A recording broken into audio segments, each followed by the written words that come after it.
성령을 소멸하지 말며, 여기 앞에 보면 범사에 감사하고 쉬지 말고 기도하라, 항상 기뻐하라. 그 말씀 다음에 우리가 적극적으로 그렇게 살아야 되고, 우리가 주의해야 될 것이 있다. 성령을 소멸하지 말며 그랬습니다.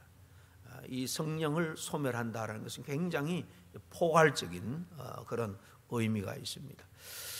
두 번째는 이 성령 모독 해방에 대해서, 성령에 대해서 우리가 특별히 주의해야 될 이 성령 모독죄 해방죄에 대해서는 마태마가 누가복음 똑같은 사건에 나오는 말씀인데요, 마가복음에 있는 말씀 3장 28, 9절 같이 읽습니다. 시작. 내가 진실로 너에게 이르노니 사람의 모든 죄와 모든 모독하는 일은 사심을 얻되 누구든지 성령을 모독하는 자는 영원히 사심을 얻지 못하고 영원한 죄가 되느니라 하시니. 여기 성령을 모독한다라는 말하고 성령을 해방한다, 우리가 그렇게 번역이 되어 있지만은 같은 말입니다. 성령을 소멸하는 죄가 있고 성령을 모독하고 해방하는 죄가 있습니다. 이것을 우리가 잘 알아야지 신앙생활을 하면서 성령의 은혜를 누리고 또 실족하는 일이 없는 것입니다.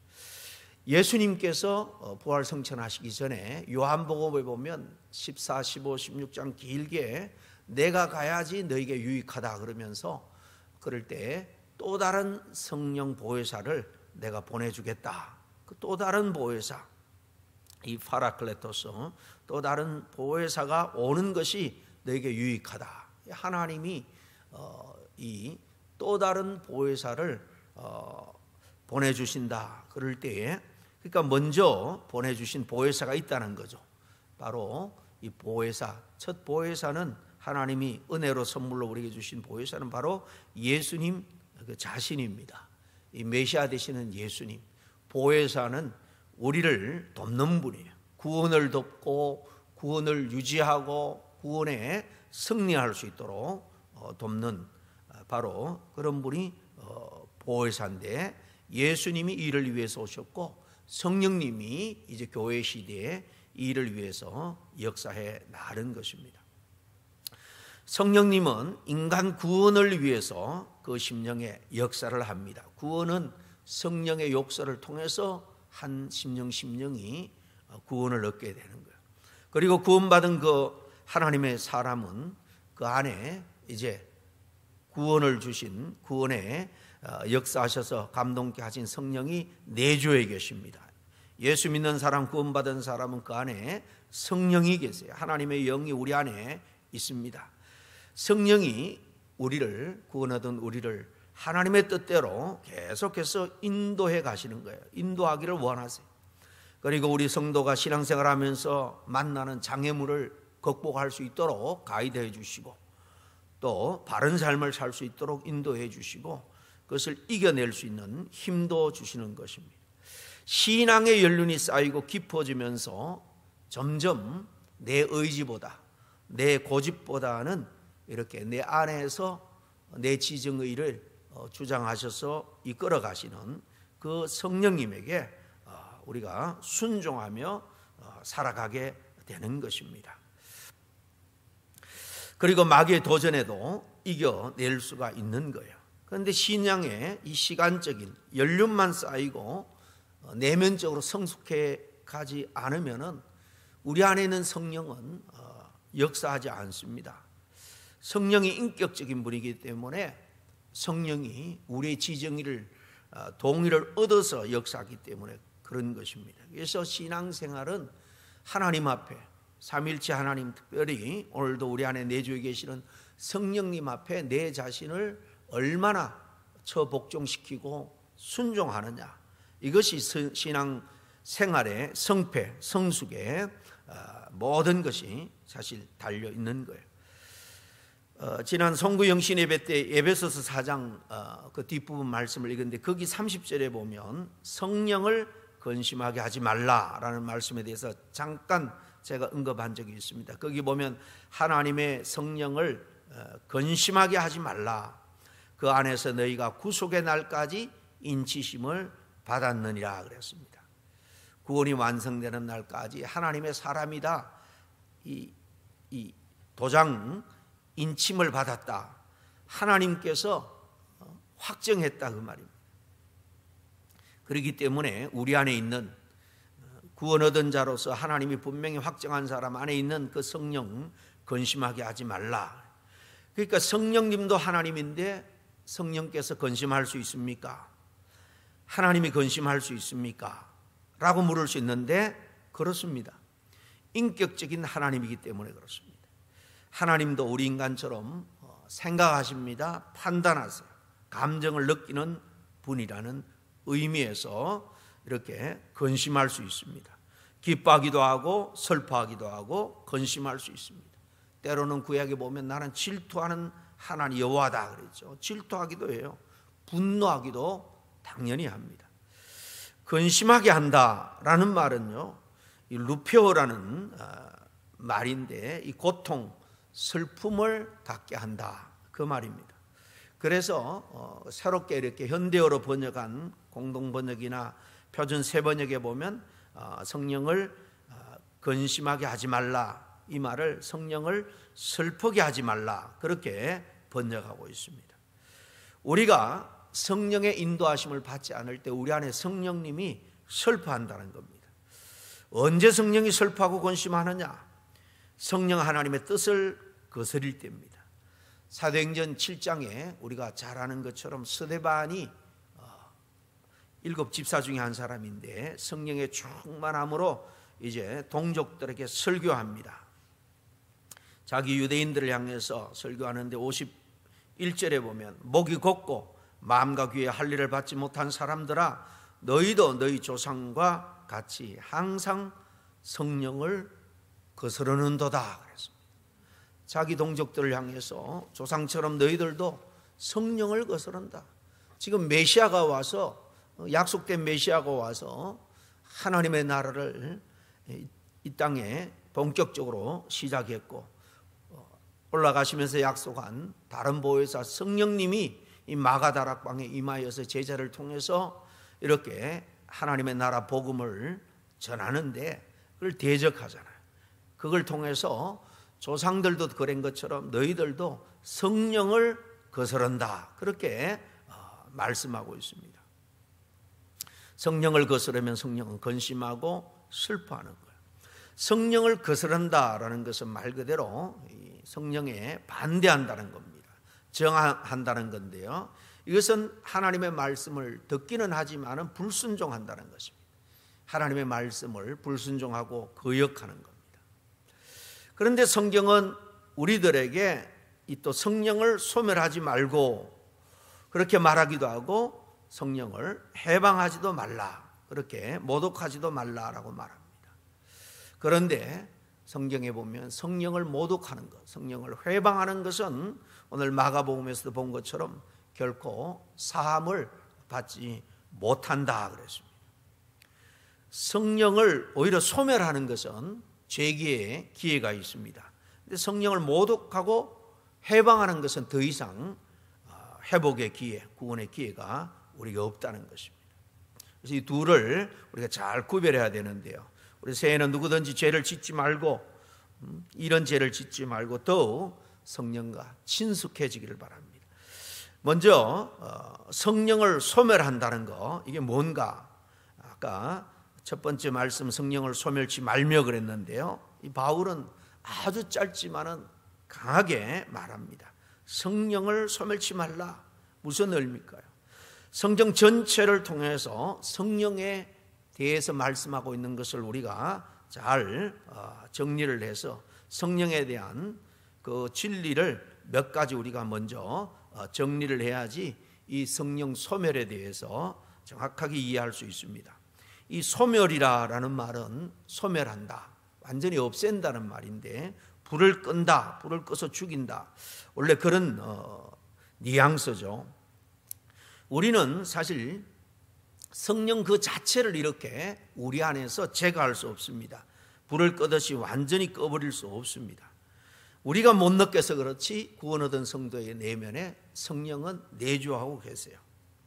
결코 성령님은 믿음으로 구원을 얻은 자에게서 떠나지 않는다는 것입니다.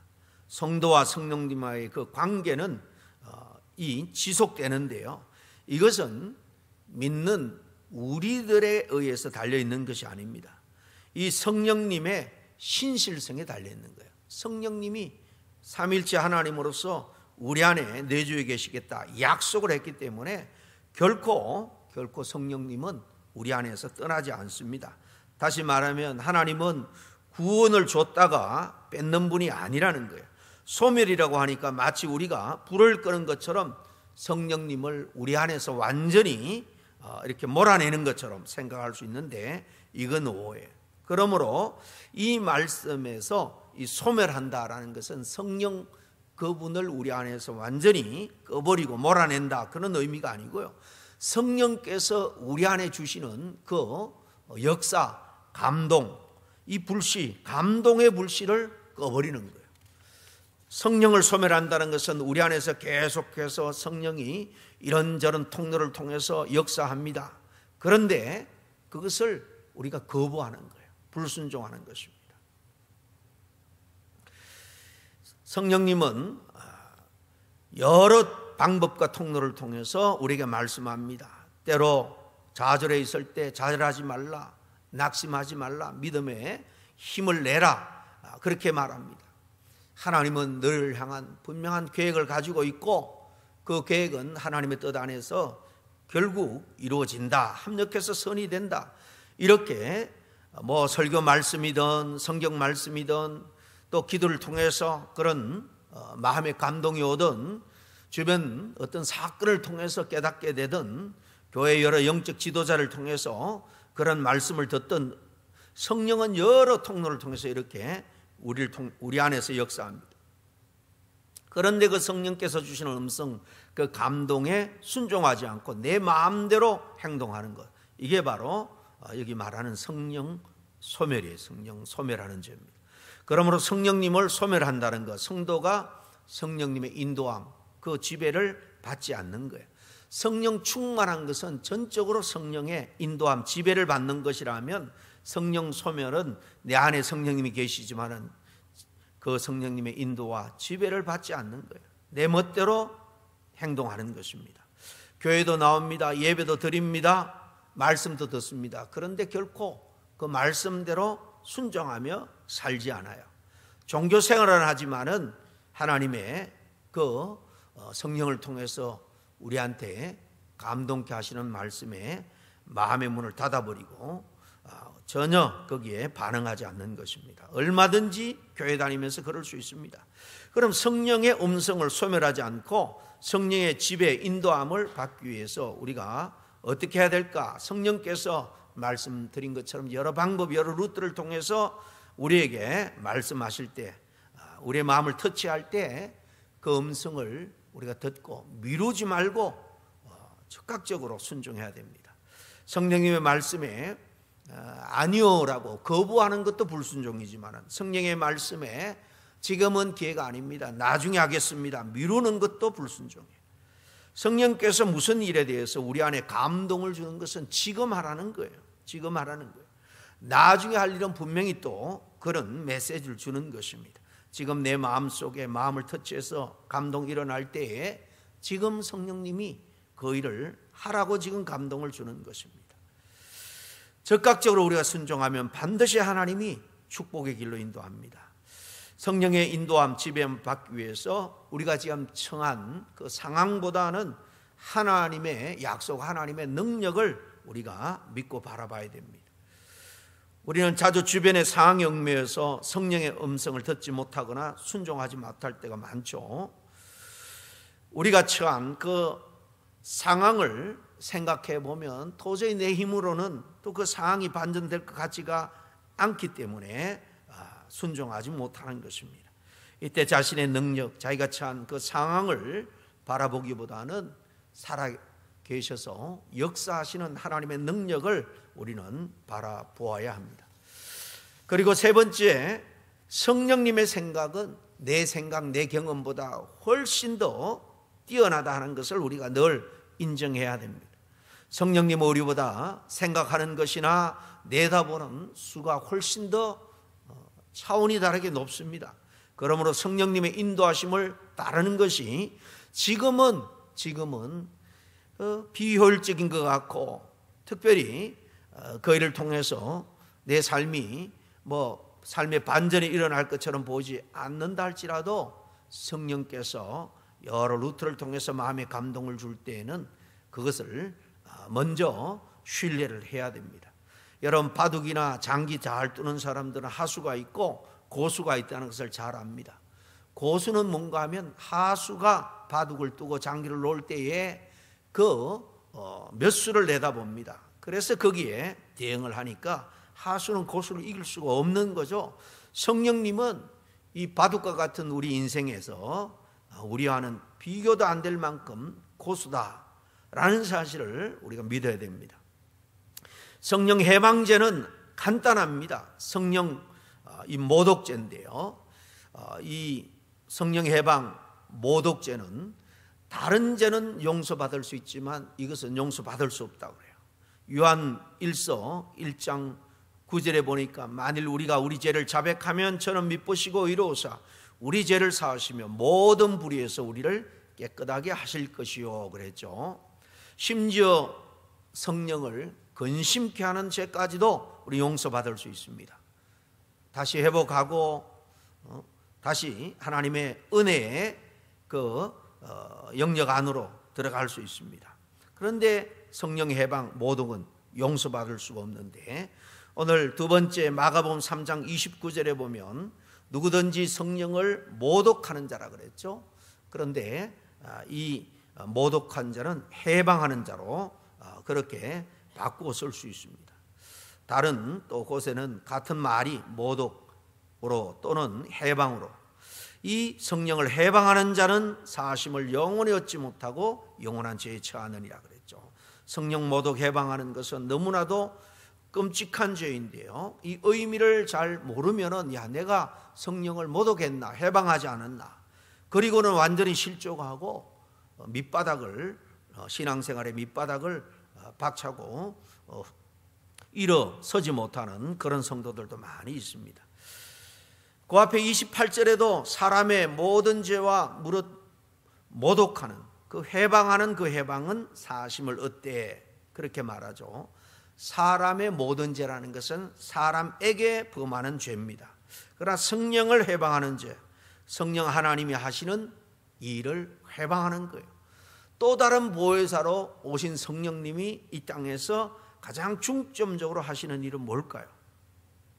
바로 영혼을 구원하는 일입니다. 하나님이 하시는 가장 중요한 일, 이 구원의 일을 방해하고 거절하는 것, 이거는 용서받을 수 없다는 것입니다. 아주 간단합니다. 성령이 우리의 그 복음 전도를 통해서 역사합니다. 그 사람의 마음을 두드립니다. 그런데 마음의 문을 꼭 성령을 거부합니다.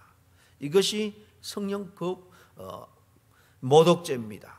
방해죄입니다. 하나님이 이렇게 친히 영으로 우리 속에서 마음의 문을 두드리는데 우리 심령이 완악하고 배역해서 절대로 받아들이지 않는 거예요. 이 구원이 없죠. 하나님의 용서가 없습니다. 그리고 이것은 오늘 이 본문에 나오는 이 말씀의 배경을 보면 알 수 있지만은 하나님의 구원 역사를 방해하는 것, 이게 바로 성령 모독죄입니다. 우리가 예수를 잘 믿다가 성령의 인도하심에 불순종했다고 해서 성령 모독 방해죄를 저지른 건 아니에요. 그건 성령을 소멸하고 거역한 겁니다.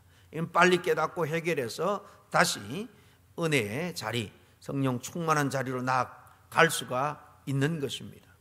이 성령 해방죄는 오늘 읽은 그 말씀, 그리고 마태복음 12장에 똑같은 말씀인데요, 그 22절 이하에 보면 어떤 병에서 이 말씀을 하시냐. 사람들이 귀신 들린 남자를 예수님께 데려왔고 예수님이 그 귀신 들려서 눈 멀고 말 못하는 그 사람을 취해 주셨습니다. 귀신을 쫓아내 줌으로 그가 온전한 모습을 회복이 되었습니다. 이 장면을 목격한 많은 사람들이 야, 이분이 정말 구원자구나, 메시아구나, 참으로 이제 예수님을 메시아로 믿을 마음이 열리게 된 것입니다. 정말 이분이 구세주가 아닌가 궁금해지기 시작한 거예요. 메시아에 관한 이야기를 듣고 이 한 무리 바리새인들인데 그들이 군중 속에 싹트기 시작한 그 구원의 믿음에 재빠르게 개입을 합니다. 아니라고 진정시키는 거예요. 그들은 거기 마태복음 12장 24절에 보면 이렇게 말합니다. 이가 귀신의 왕 바알세불을 힘입지 않고는 귀신을 쫓아내지 못하리라. 지금 메시아 구원자기 때문에 이런 일을 하는 것이 아니라 귀신의 왕의 힘을 덧입고 그 쫄개 귀신을 쫓아내는 거다, 이렇게 말합니다. 성령 모독죄는 예수 그리스도가 성령이 아니라 악령으로 충만하다 비난하는 것과 관련이 되어 있는데요, 이것은 곧 예수 그리스도를 통해서 구원을 얻는 그 모든 통로를 방해하고 차단한 것입니다. 그래서 오늘 읽은 말씀에 이 세상과 오는 세상에도 사심을 얻지 못하리라 그랬습니다. 이것은 그들의 죄가 절대로 용서를 받을 수 없다는 겁니다. 성령께서 우리에게 구원을 일으킬 때에 그것을 거절하는 게 성령 해방죄예요. 그리고 그 복음이 전달되는 그 통로를 방해하고 막아버리는 겁니다. 그러니까 악한 마귀 사단의 역사에 동조하고 또 거기에 끌려가는 이단에 동조하는 것, 그래서 순수한 복음을 혼탁하게 해서 구원의 복음을 듣지 못하게 하는 것, 이게 바로 성령 해방죄입니다.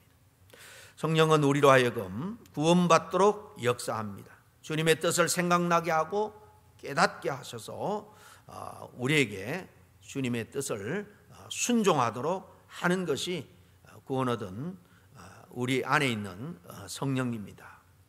음성을 들려줄 때도 있고 환경과 주변 사람을 통해서 우리 마음을 터치해 주십니다. 감동케 해 주십니다. 때로는 우리 마음을 찔리게 해 주십니다.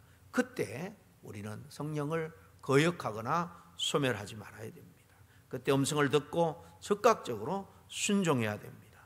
그런 성령님의 음성을 듣기를 거부하는 행위가 우리의 영혼을 계속해서 침체하게, 더 나아가 병들게 하고 주님으로부터 멀리 은혜 없는 메마른 그냥 근거니 얻은 구원으로 종교인의 삶을 살아갈 수밖에 없습니다. 성령을 해방하고 모독하는 일은 말할 것도 없지만은 우린 다 예수 믿는 자니까 우리 안에 있는 성령의 인도하심을 거절하고 소멸하는 죄를 범하는 그런 분이 한 분도 없기를 바랍니다. 오히려 저희는 성령과 친숙해 주기를 바랍니다. 우리 안에 있는 성령님, 자꾸 여러분이 대화를, 기도를 통해서 또 말씀을 통해서 성령님과 대화를 할 수 있기를 바랍니다. 성령님 없이 내 혼자 내 열정으로 내 열심으로 기도하는 것은요, 또 신앙생활하는 것은 금방 번아웃 돼요. 기도도 뭐 10분 20분 우리가 인간적인 의지로 그렇게 할 수는 있는지 모르지만 기도의 맛, 기도의 은혜, 기도의 능력을 더듬을 수가 없는 것입니다.